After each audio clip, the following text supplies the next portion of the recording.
Parça bir daha, parça bir daha. Ne. Nasıl Ceyt işte? Yapma yavrum yap. Nasıl acına gel böyle. Beberim.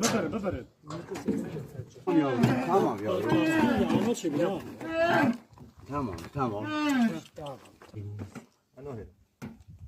Parça bir daha. Yapma yavrum.